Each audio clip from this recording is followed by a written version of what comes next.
welcome to the Wrestling Experience. The first ever In Your Face edition, except we're not really going to do anything different. It's just Yeah, we're just calling it the In Your Face like what edition. was so in your face about this version of Raw? I don't get it. Well, maybe it was the fact that Keith Lee and Drew McIntyre did get into each other's faces a lot this episode. Sure, So maybe sure. that's the reference. Yeah, I guess People so. got in each other's faces. True. So the show opens up, and there is something different on commentary. Dolph Ziggler makes his way on commentary with Michael Cole and Byron Saxton. He probably saw Samoa Joe, and he told himself that, you know what, it should have been me. And there you go. He's on commentary Yeah, now. it should have been him. I totally agree. He knows what's up. And there will be some more changes in commentary, but we'll get to that in a bit. For the better, I must say. So the show opens up with Drew McIntyre. He's looking like $1,000,000. I know you love hearing me say that, but he looks great. And Vintage jazzy podcast there. there you go. Oh, we forgot to introduce ourselves. I'm Jazz, I'm Janny. and we are here to recap Monday Night Raw. So, Why back. are we pointing? Why are we pointing down instead of toward the WrestleMania sign? Well, it's gonna be that way. You gotta do it like The Ronda rest Rousey. No, you gotta do it like Ronda Rousey, where she's all like mean facing. She's like, So I gotta look somewhere else, but I gotta look not where I'm pointing. Basically, it's like exactly. watching the TV sideways. Exactly. So essentially, since Dolph is on commentary, he kind of comments on Drew McIntyre, and he says that, listen, like he and I, we don't see eye to eye, but I do appreciate his hustle. And let's not forget what happened last week when Drew got a bit of revenge on Randy Orton, and he sent him to the hospital. And Drew kind of starts talking about how Randy should, consider himself, lucky, after eating 3 Claymore and still having a head, on his shoulders. So, because it could have been brutal, right? I mean, those Claymores, they did look absolutely brutal. And then he kind of went on talking about the origin of the Claymore kick. He did give the origin story of the Claymore kick about how he kind of slipped when he was going for a big boost, and because he was wearing really tight pants, he didn't want to expose the business that he had going down under. He kind of lifted both of his legs, and then he said he perfected the move over time, and now it's become the Claymore. Riveting stuff. Sometimes we don't need to have an origin story, and I feel like these are one of these times, but it's okay. It's Drew McIntyre, so he's forgiven. And, he talks about how, he's been told and he's been recommended to take some time off, but he knows that if he does that, then, he's going to have to forfeit his match, and he would rather leave the Thunderdome in an ambulance every single week than to give up his title. And I thought that was a really fiery promo by Drew McIntyre.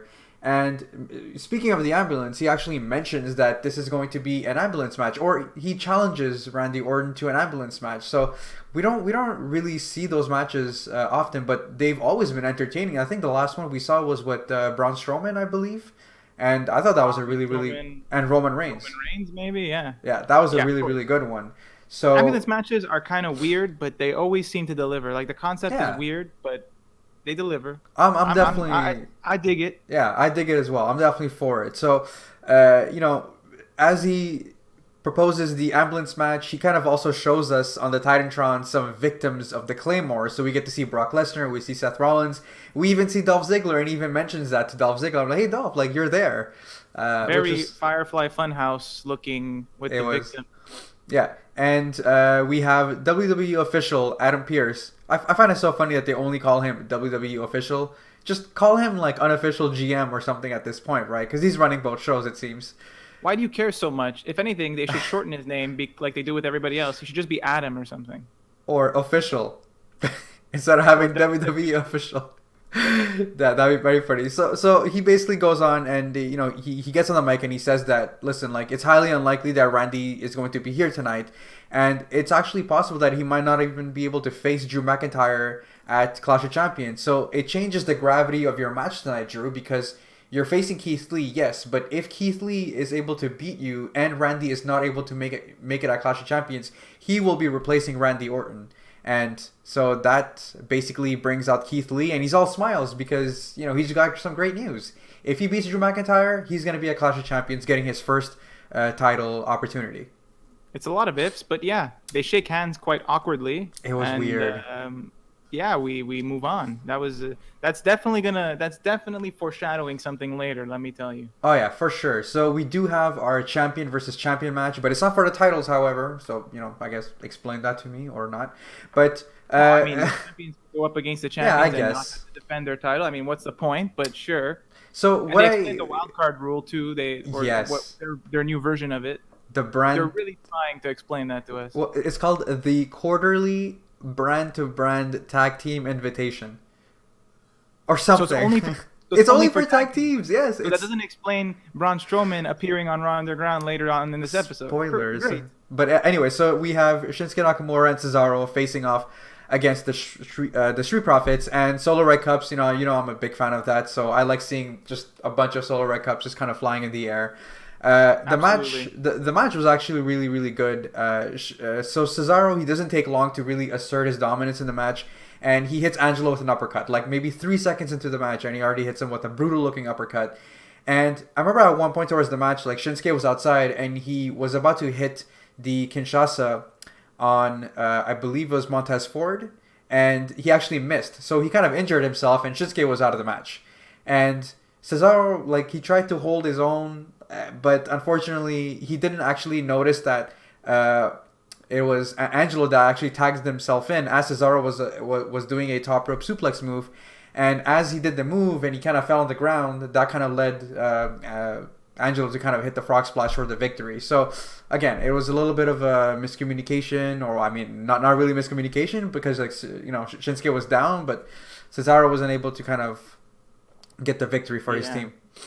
Angelo stole his own partner's finisher. And I do want to point out that there was some good stuff from Cesaro and Nakamura early on when they were in control. There was a Cesaro swing into a Nakamura kick. There was also, I think they dropped Ford on a table and left Angelo to fend for himself for a while until the Street Profits took over. Yeah, and they also hit a brutal looking powerbomb onto the barricade on Montez Ford. So again, some really good stuff by Cesaro and Nakamura. But I feel like honestly, Cesaro, whether you put him in singles action or whether you put him with a tag team partner, no matter who that tag team partner is, like Cesaro always delivers. So yeah, you would think that the common denominator here is Cesaro, and he should just be the WWE champion or something. But you would think that, absolutely, but it's probably just all the other people that make him look good that he gets paired with. Yeah, but exactly. It's not the case, unfortunately, for Cesaro. But we do have a backstage segment with Lana and Angel Garza, and Lana basically, she can't believe that Mickie James is the one that gets the title opportunity against Asuka, because it should be Natalya. Natalya is the boat. She's the winningest superstar. I don't even know what winningest superstar means. Like she, the winningest. Like she, does it mean that she has like the most wins? But if she also has the most matches, it kind of makes sense, right? Like I don't know. Like if for example, like Liv Morgan has been wrestling only for a year and she's wrestled 18 matches, but Natalya's been wrestling for 15 years and she's had 2,000 matches, I'm assuming that she would have more victories than her.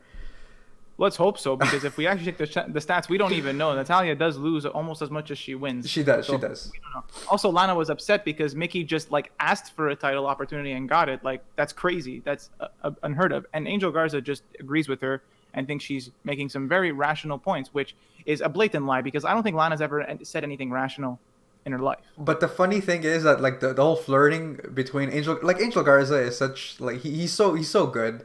Like he says that, like, I find your passion for justice intoxicating, and that basically kind of, Lana is like swooning at this point. But this is where kind of like the whole love angle kind of ends, because Zelina Vega and Andrade, they come up, and Zelina has kind of Zelina has had enough. Like, she's basically, like, she's not happy with how Angel has been behaving. They've been losing a lot of opportunities, and even like the opportunities to get the tag titles when they were so close to kind of achieve that goal. But unfortunately, Angel has always been distracted with obviously Demi, and now we see that he's distracted with Lana, and he starts spitting some truth, and he says that, well, listen, I'm not the one that got pinned, Andrade is the one that got pinned.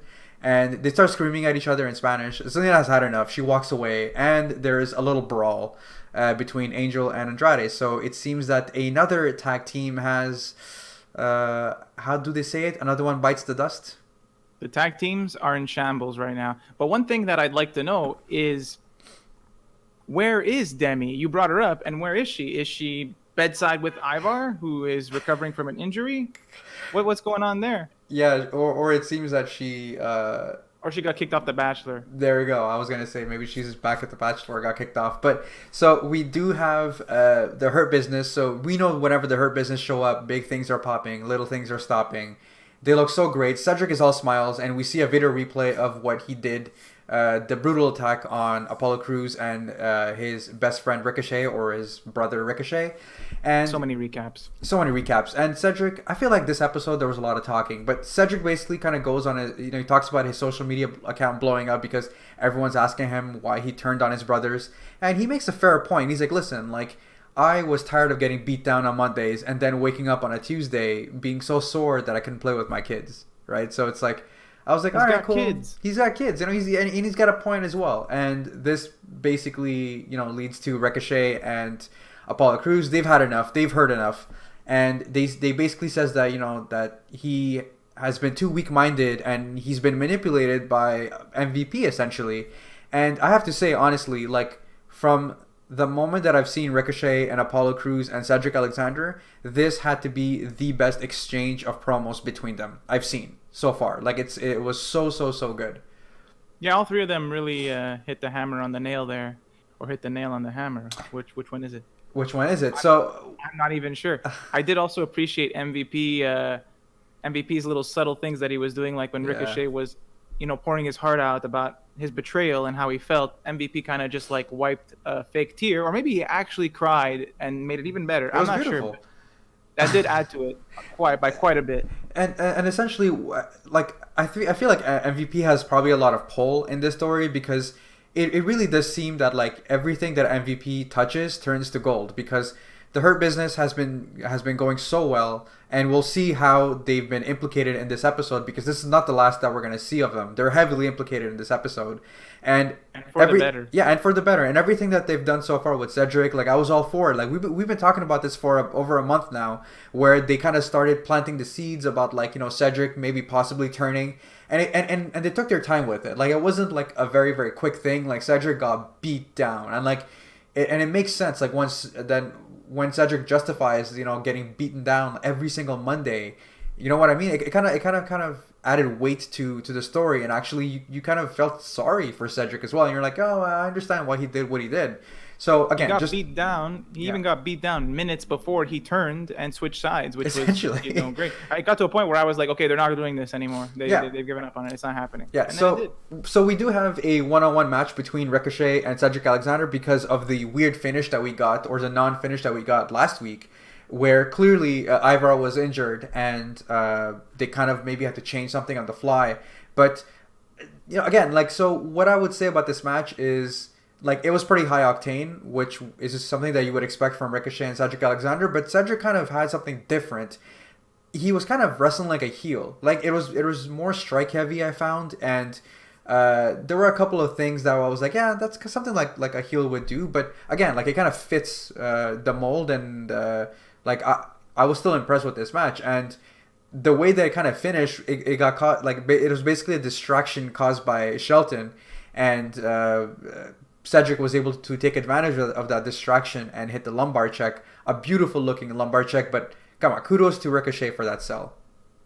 Yeah, that was all Ricochet making that lumbar check looking incredible. Yeah. I mean, it always looks good. It just looked a little extra with Ricochet. Yeah, so the Hurt Business, they're celebrating, but that celebration comes to a halt because the screen turns to black because... How dare Retribution interrupt the Hurt Business? There you go. So here's the thing about Retribution. I haven't been a big fan of the Retribution storyline. I feel like it's been hit and miss. They look like ninjas. Like, there's a lot of things where, like, it's silly. It's really, really silly. But what I liked this week is that their promo, they actually had a purpose. You know what I mean? Like, they kind of, they're in a dark lit room, obviously, and they talk about how they are the product of empty promises, lies, and betrayal. And they talk about being in the performance center for so long and being forgotten. So you're kind of asking now, like, oh, are they neglected? Are they performance center, like, rejects sort of thing? Like, were they just never given an opportunity? Who could they be? And basically they're like, no more, we're ready to show what we're all about. So it was a short promo, so I didn't mind it. and they do something later on which kind of bothered me. We'll kind of get to that, but so far, and also like the way like their hoods and everything, it doesn't seem cheap anymore. It seems like they are listening to us and they are changing things about Retribution, which is good because now they're far more interesting, and it's kind of their promos kind of meta because it kind of parallels what goes on in the real world where superstars leave WWE to go somewhere else and they're somewhat disgruntled sometimes. And so it's almost like a play on that. I'm wondering if that's intentional or not, or it just so happens to be like that. But you know who should be the leader of Retribution? Wade Barrett. Oh be my like God, Nexus 2. He's got some bad news. And then John Cena I've got can bad come. news. And then I've John got bad news because he's not gonna be the leader. But and then John Cena comes back and he basically squashes Nexus 2.0 once again. But only after taking 2 DDTs on the concrete outside. Exactly. So make it clear. We're gonna quickly move forward. We have an interview with Mickie James backstage, and she talks about her match against Asuka later tonight. And she talks about giving so much to the business and kind of how it still drives her. And she talks about it, how with experience it comes comes wisdom, and then with wisdom comes clarity. So, and tonight could actually be her very last time, or her very last chance to win the championship. So I thought it was a solid promo by Mickie James, and I'm really happy that Mickie gets that opportunity because they had a solid match at NXT years ago. So always Mickie James never really disappoints. She never does. Now we're backstage with Adam Pearce. He's yelling at his crew because they can't seem to contain Retribution, and that's where the Hurt Business show up. Remember? So this is the Hurt Business part 2. There again, like this is the story is kind of written around them for Monday Night Raw, but they've had enough, and they talk about how it's time to upgrade their team of boys to men, which is a nice little reference right there. I love boys to men. Yeah, and it's really funny because Adam Pearce is like, "Oh, thank you so much." He like extends his hand and he's like, "Thank you so much for your volunteering." And then they all start laughing. They're like, "What is this volunteering?" They're like, "When we're done, we'll send you a bill." Well, they are independent contractors, right? So that's true. That's a good point. So so now we do have Mickie James versus Asuka.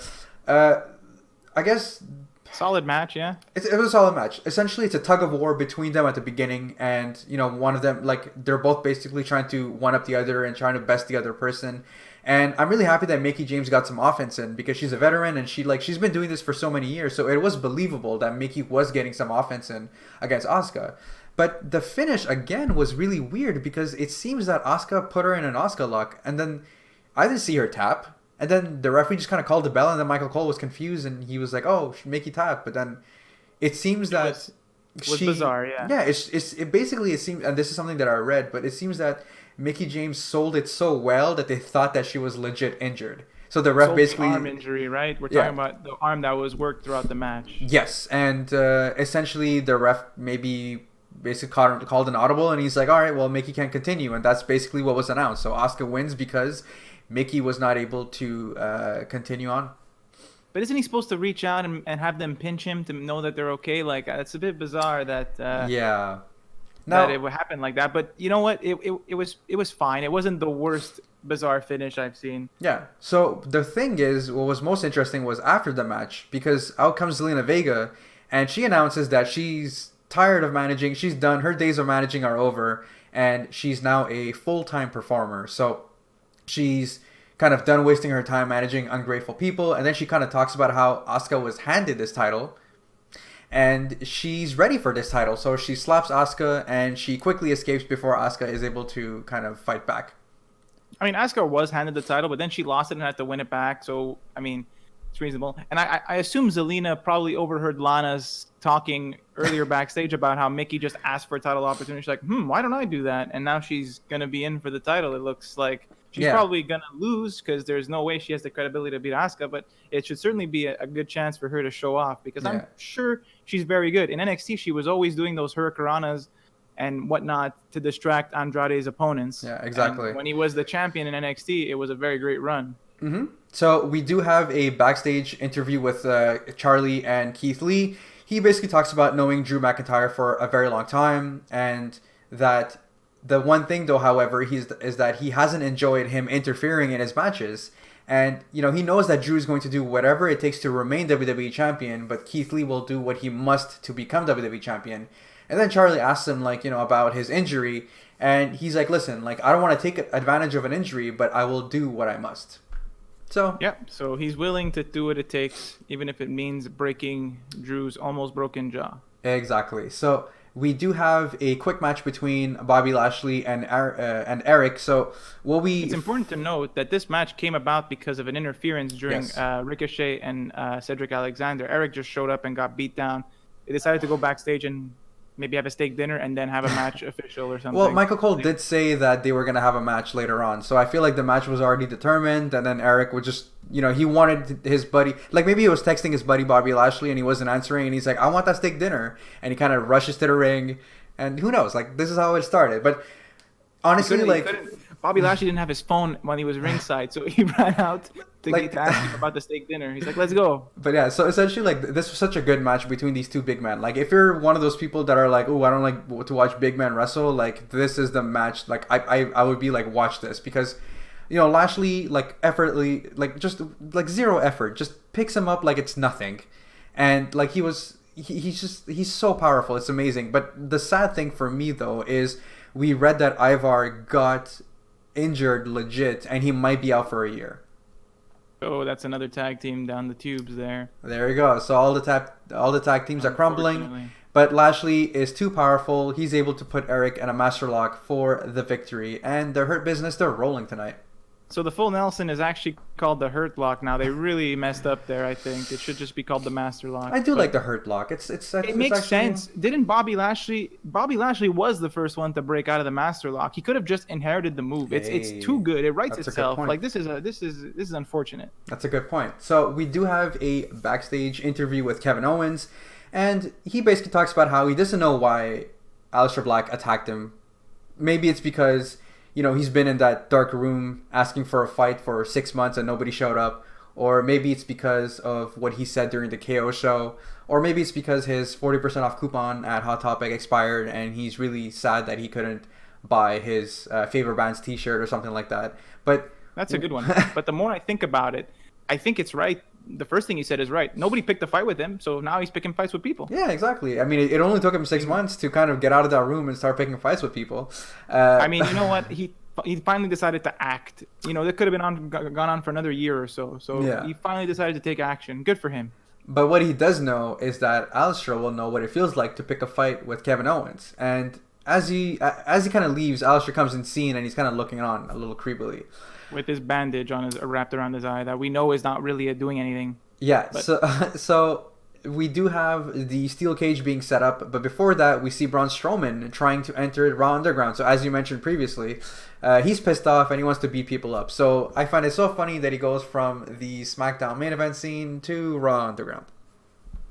Well, I mean, the way you make it seem like it's like a downgrade. Maybe he just went, he stayed the same. He went steady.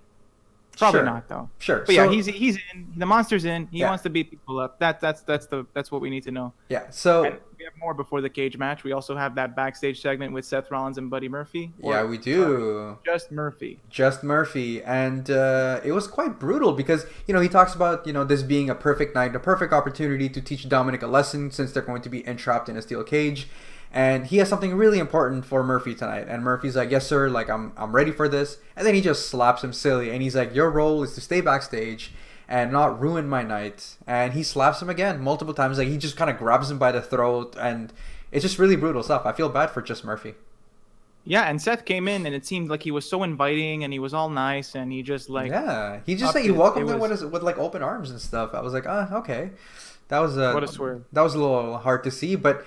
We do have a video package of Mandy Night Raw, so it seems that it's official, or it's maybe still part of a storyline, but Mandy Rose is going to be on Monday Night Raw. Wow. And more importantly, we have R-Truth in a Kit Kat with Liv Morgan in a Kit Kat. That was also pretty bizarre. Yeah, that was weird, but I mean, thankfully it was a very, very short, little video package. So we do have our steel cage match, so Rollins kind of makes his way into the ring. And before Dominik comes out, there's a quick interview in Gorilla. So again, they talk too much this episode. But Mysterio family is being interviewed before the cage match. And Ray basically talks about how he's, the whole family is going to be supporting him. And they come out. And now MVP is on commentary. And I'm like, poor Dolph Ziggler, because he couldn't even keep his seat on commentary. I mean, there's a reason. Dolph Ziggler, this is not the last we see of Dolph Ziggler. That's But true. yeah, MVP on commentary is a thing I want a lot more often. Absolutely. So here's one thing about this match. When this match was announced, I was like, oh, come on, not again. Like another Mysterio versus Rollins things. But Dominik has been just dishing out these incredible matches that it doesn't bother me anymore. He was so good in this match. And he was doing exactly what you're supposed to do in a cage match. You're supposed to escape it. And the amount of times in the first 5 minutes that he tried to escape the cage, I was like, oh my god, this guy gets it. Like, you're not out there pinning someone. I always find cage matches bizarre because a cage match is introduced to a feud when it needs to escalate because it's a blood feud. But then the whole concept is to escape and not fight each other. So it kind of doesn't make sense.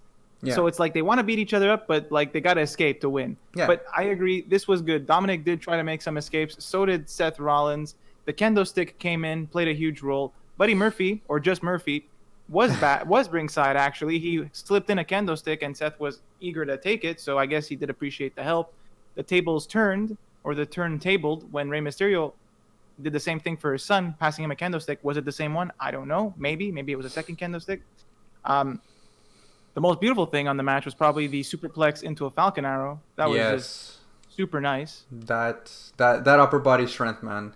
And I still think about it. There was something very, very notable is that when the cage door was open and Dominik was about to escape and Rey Mysterio was kind of holding out his hand, Buddy Murphy, or just Murphy, kind of attacked Rey Mysterio. And I guess he didn't see, but he kind of closed the door without looking, and Seth Rollins was the one that was there. So he basically, took out Seth Rollins. Yeah, and eventually this leads to Seth Rollins picking up momentum and winning with the curb stomp. But that wasn't the end of it. Seth Rollins goes on a rampage. He destroys everyone, including just Murphy. Mm-hmm. And that was pretty brutal. Really, really hard to watch. And he leaves, very proud of what he's done. His taunting is great, the way he taunts Mysterio and everybody. Mm-hmm. And then the Mysterio family go in to check on Dominik, and I believe Rey Mysterio's daughter stops to check on Buddy Murphy, who's also what's that lying about? On the ground. So that's interesting. I would like to see Buddy Murphy transition into a face here. It would be nice. Or maybe he's gonna be like a honorary Mysterio family member. Maybe he can finally have. Maybe they can call him Buddy Mysterio. Or just Mysterio, but. What I'm hoping for is that they do something with him because I like Buddy Murphy and I don't want to just have him fade into obscurity. Mm-hmm. Absolutely. So let's just hope that that's not the case. Yes. So we are going to go. We have a quick Raw Underground sequence. Essentially, it's basically Dolph Ziggler taking out a performer, and then Riddick Moss is up next. Came back. And Dolph Ziggler did come back. He does come back. So we see Riddick Moss and Dolph Ziggler fighting for a little bit until Braun Strowman has had enough, and he basically decimates and cleans house. And we're going to move on because that was basically it. Drew McIntyre is backstage with Charlie Caruso. They talk too much. And he mentions that if it wasn't for him, maybe Keith Lee would have lost his match against Randy Orton when he got RKO'd last week. And and basically Keith Lee comes up and he's like, the fact remains that the only match you did not interfere in is the match that I beat Randy Orton in at Payback. And your concern should be beating me tonight and then at Clash of Champions. So this is where kind of tension started arising, and they got in each other's face. Oh, they did. In your face. In your face. You're right. Oh my God. Exactly. It all makes sense now. This is it. Yeah. So Keith is like pointing at the title ish, and Drew's like, not happy. Don't touch it. And he warns him, but Keith doesn't seem to take mind of the warning. He keeps going for it, and then Drew kind of like punched him, and they start attacking each other, and then security has to break them up. But we know the security is not very effective, so it takes a while for them to actually break these two monsters apart. Yeah. So now we're going to jump back to Raw Underground. Titus O'Neil kind of jumps and he takes out Braun Strowman successfully. But yeah, it was nice. Titus O'Neil wanted in. He took down Braun Strowman. But yeah, then it was over after. And then Strowman just knocks him out. And then Shayna actually has to intervene and then stop this slaughter. We have our next match, Kevin Owens versus Aleister Black. As Kevin Owens makes his entrance and he gets to the ring, Aleister Black kind of ambushes him out of nowhere from behind. We get a pretty decent match between the two, but it's not really a relatively clean finish because, towards the end, the lights start flickering, and which distracts only Aleister Black and not Kevin Owens, but Kevin Owens is able to hit him with a stunner for the win. But he was selling a bad knee, bad leg, so I guess that was okay. Yeah, Kevin Owens was really selling the knee hard, almost as good as Mickey James was selling her arm earlier. He was limping. He was collapsing on himself. He failed to make suicide dive attempts. Yeah. But he was able to hit the stunner at the end without the kick because that would have been too hard. Also, I don't think Aleister Black has theme music anymore. But that was the match. It was pretty good. It looked like Aleister was going to win with the black mask, but then the flickering lights allowed Kevin Owens to pick up the win. And Byron Saxton the whole time is questioning why they're fighting each other. And for some reason. It's a wrestling show, buddy. And MVP is the only one asking about the flickering lights, but we'll get to that towards the end. But we do have Drew McIntyre who's getting ready backstage, and Keith Lee attacks him. Keith Lee gets in his face.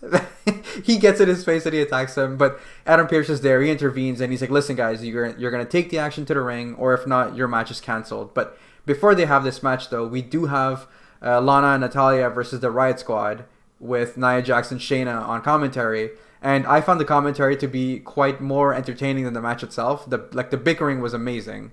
Well, nobody cared about this match. This was clearly a match nobody cared about. One important note was that there was a video promo before the match of the Riott Squad basically saying that Shayna and Nia are only held together by the title and their mutual hatred for each other, and they're not a real team. So real team beats not so real team. Although with all the tag teams splitting up around WWE, that rule may not actually apply. Yeah. Nia Jax made me a fan of hers after she made a comment about Byron Saxton, basically saying, "Byron, if you keep looking at me with that creepy look, I'm going to call security." And they're both Shayna and Nia are solid on commentary with MVP. They're all taking pot shots at Byron Saxton, and nobody cares about this match either. And I don't think you should either, because basically Natalya gets a cheap shot to start the match. They go on the offense until the Riott Squad picks up the momentum, and then Lana gets pretty handily. Yeah. Nia got her ass kicked, and yeah, she got easily put away. But what was interesting was more towards the end, because so now it's official. We have the women's tag team title match at Clash of Champions, where the Riott Squad will be facing off against Shayna and Nia. But then Shayna and Nia, they basically take out Lana and Natalya, and Nia actually picks up Lana and hits her with a Samoan drop on the announce table. Which sends it sends a clear message to the Riott Squad. And the Riott Squad, the heroes, the faces of this situation, are not. They run away the second they win, and the tag team champions enter the ring, and they don't help their defeated opponents after they beat them. Basically, it didn't seem very, very heroic of them. Yeah. But we can move on to our last Raw Underground segment, where basically Braun Strowman is still killing people until the big dude with the dreadlocks, whose name I forget. Daba something. Yeah. Daba. Oh, I was gonna dab, but I didn't want to do that. Dab. I don't want to lose viewers.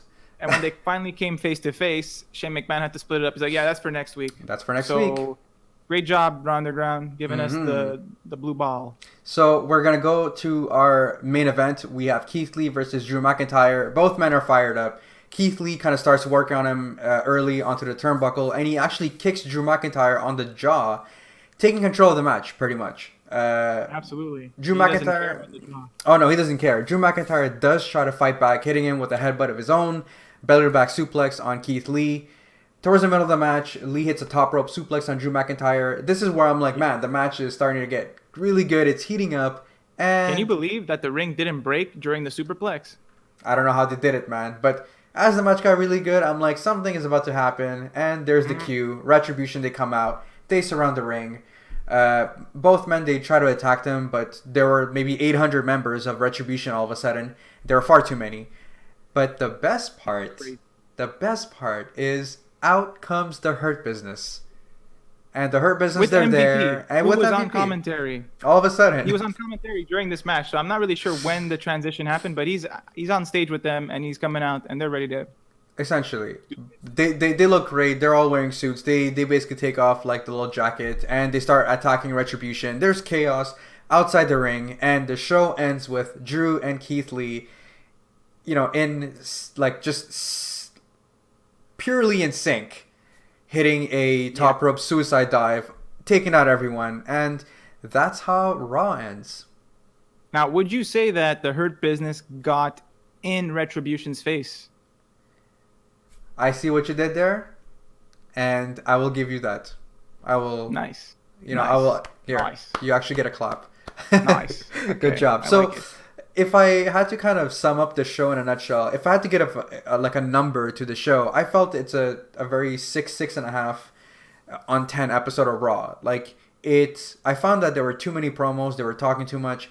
A lot of the matches didn't have like clean finishes. Like obviously, like I understand why Keith Lee and Drew McIntyre ended the way that it did to protect them.